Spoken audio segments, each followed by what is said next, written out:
Is mutual का मतलब बराबर है, यानी जो एहसान है वो दोनों का बराबर है।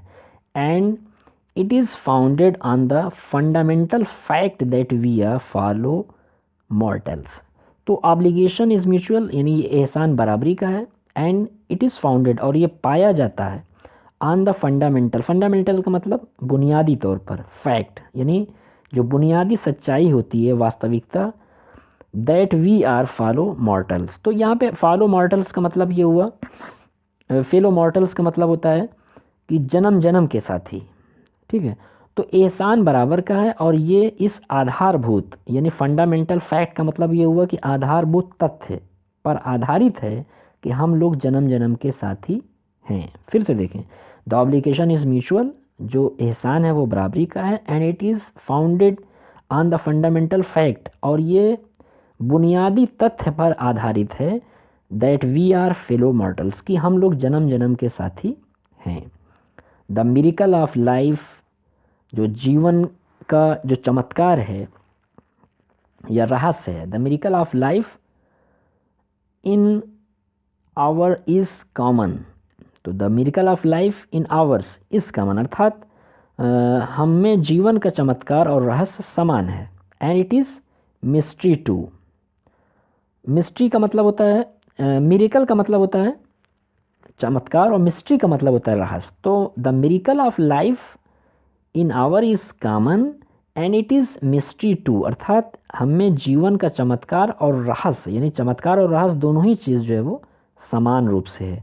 आई सपोज़, मैं मानता हूँ, यू डू नॉट नो, कि तुम नहीं जान सकते या नहीं जानते हो, एनीथिंग, कुछ भी चीज़, अबाउट योर जर्नी, अपनी यात्रा के बारे में। अब तो यहाँ राइटर जो है वो बोल रहा है मकीटो के बारे में कि हम जानते हैं कि तुम अपनी यात्रा के बारे में कुछ भी नहीं जानते।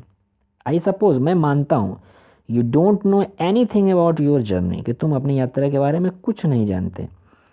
I am not sure that I know much about mine. तो माइन का मतलब यहाँ पे मेरा हुआ। आई एम नॉट श्योर, यानी मैं आश्वस्त नहीं हूँ कि मैं अपने वादे में, यानी I am not sure that I know much about mine, अर्थात मैं आश्वस्त नहीं हूँ, आई एम नॉट श्योर, मैं आश्वस्त नहीं हूँ कि मैं अपने वादे में अधिक जानता हूँ, अर्थात अपनी यात्रा के बारे में अधिक जानता हूँ। तो इस लाइन को फिर से देखते हैं फ्रेंड्स। आई एम, ये यहाँ से होगा कि I suppose you don't know anything about your journey, मैं मानता हूँ कि तुम अपनी यात्रा के बारे में कुछ नहीं जानते। आई एम नॉट श्योर, मैं अधिक आश्वस्त नहीं हूँ, आई एम नॉट श्योर का मतलब मैं आश्वस्त नहीं हूँ, that I know much about mine, यानी अपने बारे में भी बोल रहा है। MINE जो है वो माई से बना है, माइन। तो यहाँ पे राइटर ये बोल रहा है कि मैं भी आश्वस्त नहीं हूँ कि मैं अपने वादे में या अपनी यात्रा के बारे में अधिक जानता हूँ।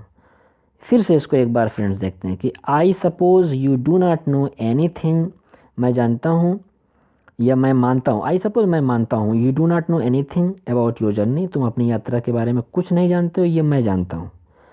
आगे बोलता है आई एम नॉट श्योर, मैं आश्वस्त नहीं हूँ, that I know much about mine, कि मैं अपने वादे में अधिक जानता हूँ, अर्थात अपनी यात्रा के बारे में अधिक जानता हूँ। आगे देखते हैं फ्रेंड्स।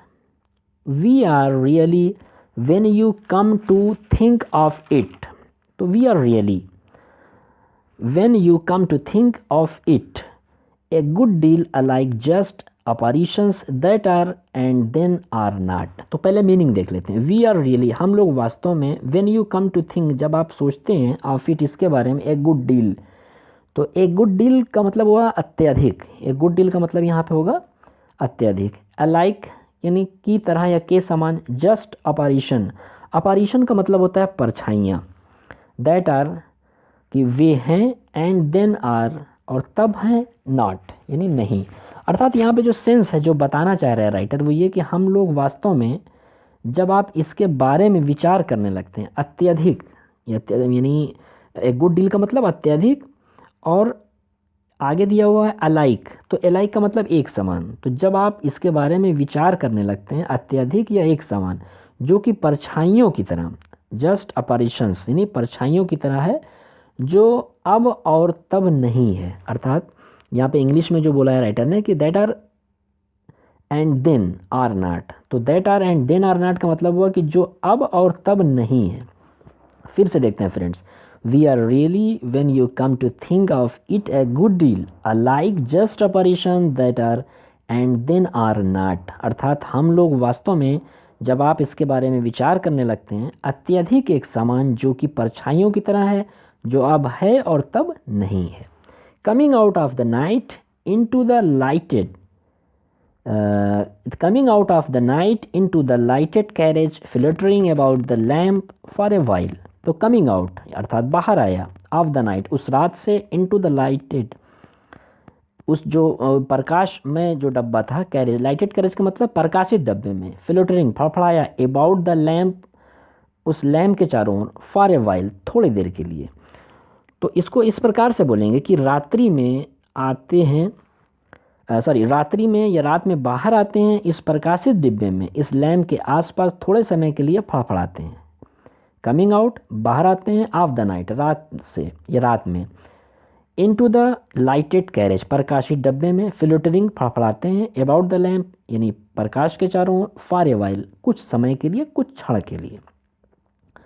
तो इसको हिंदी में ऐसे बोलेंगे कि रात्रि में बाहर आते हैं इस प्रकाशित डिब्बे में, इस लैम्प के आसपास थोड़े समय के लिए फड़फड़ाते हैं, and going out into the night again, and going out into the night again, again का मतलब पुनः, और पुनः उस रात्रि में चले जाते हैं। परहैप्स संभवतः। आगे देखते हैं friends, perhaps going on tonight sir. अब यहाँ पे going on tonight sir यानी एक क्वेश्चन मार्क लगा हुआ है, तो इसका मतलब हुआ कि इसमें क्वेश्चन कर रहा है, प्रश्न पूछ रहा है कि going on tonight sir said a voice at the window, तो एक आवाज़ ने कहा और जो आवाज़ आई वो खिड़की के पास से आई, window.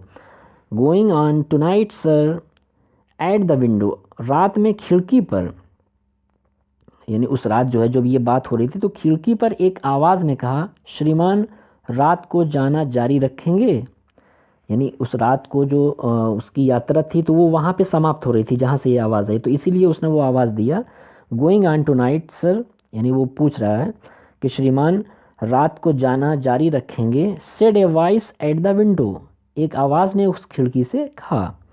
It was a friendly porter giving me a hint that this was my station, तो मीनिंग देख लें, इट वॉज फ्रेंडली पोर्टर यानी ये एक दोस्त जो कुली था, गिविंग मी दे रहा था मुझे, ए हिंट एक इशारा, that this was my station कि ये मेरा स्टेशन है या मेरा पड़ाव आ गया। तो इसको इस प्रकार से बोलेंगे कि it was a friendly porter, porter का मतलब कुली होता है, giving me a hint that this was my station, ये कुली दोस्त था जो संकेत दे रहा था कि ये मेरा स्टेशन है। आई थैंक्ड हिम, मैंने उसका धन्यवाद किया, एंड सेड और कहा, I must have been dozing, dozing का मतलब होता है ऊँघना या आधी नींद में होना, तो मैंने उसका धन्यवाद किया और कहा कि मैं अवश्य ही ऊँघ रहा था।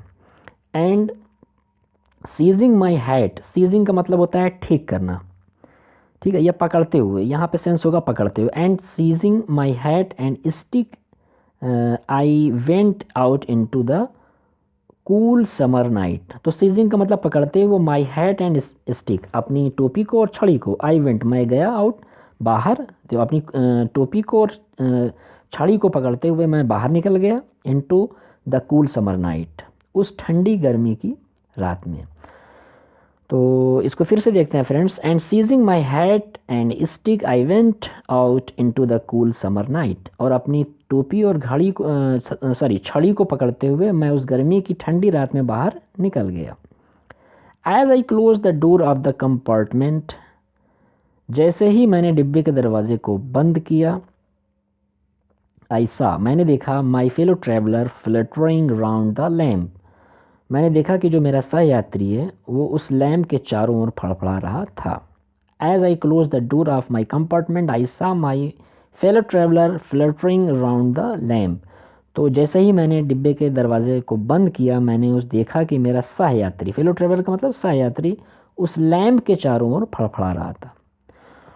तो फ्रेंड्स इस प्रकार से ये लेसन समाप्त होता है। आशा है कि आपको इसका जो हिंदी रूपांतर है, ट्रांसलेशन, वो पसंद आया होगा। अगर पसंद आया हो इसका ट्रांसलेशन तो प्लीज़ इस वीडियो को लाइक करें, शेयर करें अपने फ्रेंड्स को, ताकि उनका भी भला हो। और जो भी व्यूवर्स हमारे चैनल पे नए हैं वो हमारे चैनल हेल्दी इंग्लिश क्लासेस को, जो आपका क्लास 12 इंग्लिश सब्जेक्ट से रिलेटेड है, तो उसको सब्सक्राइब कर लें और साथ में बेल आइकन को भी हिट करें, ताकि इसी प्रकार से इम्पॉर्टेंट वीडियोस जो है वो आपको मिलती रहे।